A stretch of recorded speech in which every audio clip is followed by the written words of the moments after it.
غصہ کرنا بری چیز نہیں ہے، لیکن غصے میں آپے سے باہر ہو جانا، جہاں غصہ انسان کو قابو کرنے لگے، انسان غصے کو قابو نہ کر سکے، یہ خراب ہے، یہ غلط ہے۔ غیرت کی علامت ہے غصہ آ جانا، لیکن غصہ اب انسان 3 حالتوں میں غصہ کرتا ہے، سنیں گے سب اس کو غور سے۔ 3 حالتوں میں، ایک بعض کا تکبر کی وجہ سے، میں آج دیکھ رہا تھا متعدد کتابیں جو علماء علم اخلاق نے لکھی ہیں کہ بعض کا جسے تکبر بہت زیادہ ہوتا ہے، مجھ جیسا کوئی نہیں ہے، میرے ساتھ صحیح طرح سے بات کیوں نہیں کرے، اسے غصہ بہت زیادہ آئے گا، تم جیسا کوئی نہیں ہے۔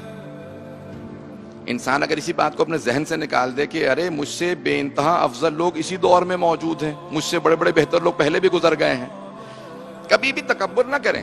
اللہ سبحانہ و تعالیٰ کو کبر صرف اس کے لیے ہے۔ جب سرور کائنات نے امیر المومنین نے کبھی تکبر نہیں کیا، ہمیشہ تواضع سے پیش آتے تھے۔ کبریائی تکبر صرف اللہ کے لیے ہے، اللہ کے ناموں میں سے ایک نام ہے المتکبر، کیونکہ اللہ سے بڑا کوئی نہیں ہے، صرف اس کے لیے تکبر ہے۔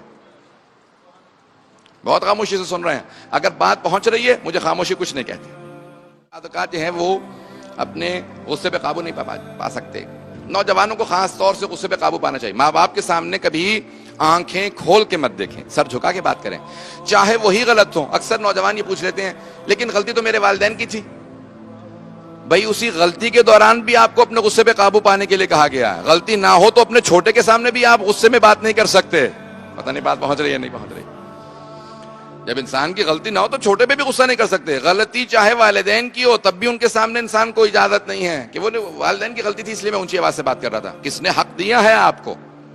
عزیزان گرامی، اس لیے اپنے غصے پہ قابو کرنا سیکھیں، نوجوان خاص طور سے۔ نمبر 1، تکبر کی وجہ سے انسان کو غصہ آتا ہے۔ دوسرے، جب انسان دوسروں کو اپنے سے حقیر سمجھے، تحقیر کرے لوگوں کی، میں تو اتنا بہت بڑا نہیں ہوں لیکن یہ میرے سامنے بہت چھوٹا ہے۔ کیسے فیصلہ کیا آپ نے؟ دلوں کے راز تو اللہ جانتا ہے۔ بعض کا جسے آپ سب سے زیادہ حقیر سمجھ رہے ہوتے ہیں وہی اللہ کا مقرب بندہ ہوتا ہے۔ میں بات کو پہنچا نہیں پا رہا ہوں۔ امام سجاد سے کسی نے کہا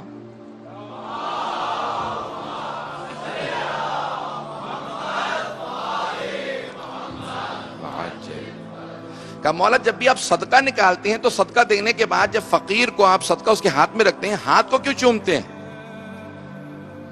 فقیر کو صدقہ دینے کے بعد ہاتھ کو کیوں چومتے ہیں؟ کہ تم نے قرآن نہیں پڑھا؟ قرآن میں لکھا کہ ان اللہ ہوا یقبل الصدقات، اللہ ہی صدقات کو قبول کرنے والا ہے۔ سائل کے ہاتھ کے نیچے اللہ کا ہاتھ ہوتا ہے۔ میں محسوس یہ کرتا ہوں میں نے بھی زیارت کی اس لیے ہاتھ کو چومتا ہوں۔ فقیر کو کبھی حقیر نہ سمجھنا، صدقہ قبول کیا اس لیے تو آپ کا درجہ بڑھا ہے۔ اگر فقیر صدقہ قبول نہ کرتا تو آپ صدقہ دیتے کسے؟ اس طرح سے جو ائمہ سے افضل کوئی نہیں ہے جب وہ اتنے تواضع سے فقیر کے ساتھ ایسے پیش آ رہے ہیں۔ اللہ اکبر، میں جب سوچتا ہوں روح کانپ جاتی ہے۔ جو جانتے ہیں تکلف نہیں ہے، جیسے ہم لوگ آپس میں تکلف میں بات کر لیتے ہیں، ائمہ علیہ السلام کے ساتھ تکلف نہیں ہے، وہ بھی جانتے ہیں ہم بھی جانتے ہیں ان سے افضل کوئی نہیں ہے۔ جن سے افضل کوئی نہیں وہ اتنے تواضع سے پیش آئیں، اور جو ہم خود گنہگار ہیں ہمیں تکبر نہیں کرنا چاہیے، کسی کو حقیر نہ سمجھے۔